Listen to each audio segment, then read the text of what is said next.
ിൽപ്പെട്ട ഏറ്റവും വലിയ മലക്കുൽ അംലാക്കായ ജിബ്രീൽ അലൈഹിസ്സലാത്തു വസ്സലാം മനുഷ്യരൂപത്തിൽ വരാറുണ്ട്.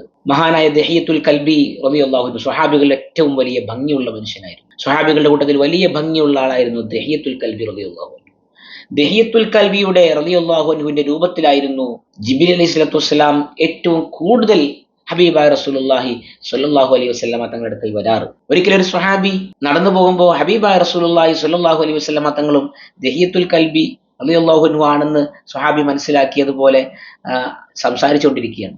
അപ്പൊ അവിടെ അവരുടെ സംസാരം കണ്ടപ്പോൾ സ്വഹാബി അത് ബുദ്ധിമുട്ടാക്കണ്ടെന്ന് കരുതി സലാം പോലും പറയാതെ സ്വഹാബി ഒരു സൈഡിലൂടെ മാറി അങ്ങനെ നടന്നുപോയി. പിന്നീട് റസൂലുള്ളാഹി സ്വല്ലല്ലാഹു അലൈഹി വസല്ലം തങ്ങളുടെ അടുത്ത് എത്തിയപ്പോൾ തങ്ങൾ വന്നപ്പോൾ സ്വഹാബിയോട് തങ്ങൾ ചോദിക്കുന്നുണ്ട്, നീയാണോ കടന്നുപോയത് വഴിയരികിലൂടെ? അപ്പോൾ സ്വഹാബി പറയുന്നുണ്ട്, നബിയെ, അങ്ങ് ദഹിയത്തുൽ കൽബിയുമായി റളിയല്ലാഹു അൻഹുവുമായി സംസാരിച്ചു കൊണ്ടിരിക്കുകയായിരുന്നു. അപ്പോൾ ഞാൻ അങ്ങയെ ബുദ്ധിമുട്ടിക്കണ്ടെന്ന് കരുതി, അങ്ങേക്ക് വിഷമം പ്രയാസം വരുത്തണ്ടെന്ന് കരുതി ഞാൻ മാറി നടന്നു പോയതാണ് നബിയെ എന്ന് സ്വഹാബി വര്യൻ പറയുകയാണ്. ആ സമയത്ത് ഹബീബായ മുഹമ്മദുർ റസൂലുള്ളാഹി സ്വല്ലല്ലാഹു അലൈഹി വസല്ലം പറഞ്ഞു കൊടുക്കുകയാ, അത് വഹുവ ജിബ്രീൽ അലൈഹിസ്സലാം, അത് ജിബ്രീലായിരുന്നു. ദഹിയത്തുൽ കൽബി റളിയല്ലാഹു അൻഹു രൂപത്തിൽ വന്നതാണ് ജിബ്രീൽ അലൈഹിസ്സലാത്തു വസ്സലാം. ജിബ്രീൽ നൂറാണ്, നൂറ് കൊണ്ട് പടക്കപ്പെട്ട ആളാണ്. നൂറാൽ പടക്കപ്പെട്ട ജിബ്രീൽ അലൈഹിസ്സലാത്തു വസ്സലാം മനുഷ്യനായി വരികയാണ്.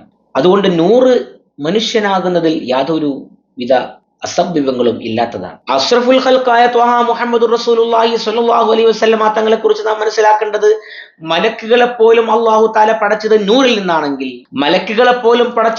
നിന്നാണെങ്കിൽ അഷ്റഫുൽ ഖൽഖായ ത്വഹ മുഹമ്മദുർ റസൂലുള്ളാഹി സ്വല്ലല്ലാഹു അലൈഹി വസല്ലമ തങ്ങൾ എല്ലാത്തിൽ നിന്നും വ്യത്യസ്തരാണ്. എല്ലാത്തിനെയും മേലെയാണ് ഹബീബിന്റെ എല്ലാ പദവികളും. അതുകൊണ്ടാണ് ഹബീബിന്റെ പദവി മറ്റൊരു പദവിയാണ്. ഹബീബ് ഒരു സിറാണ്, ഹബീബ് അല്ലാഹുവിന്റെ രഹസ്യമാണ്.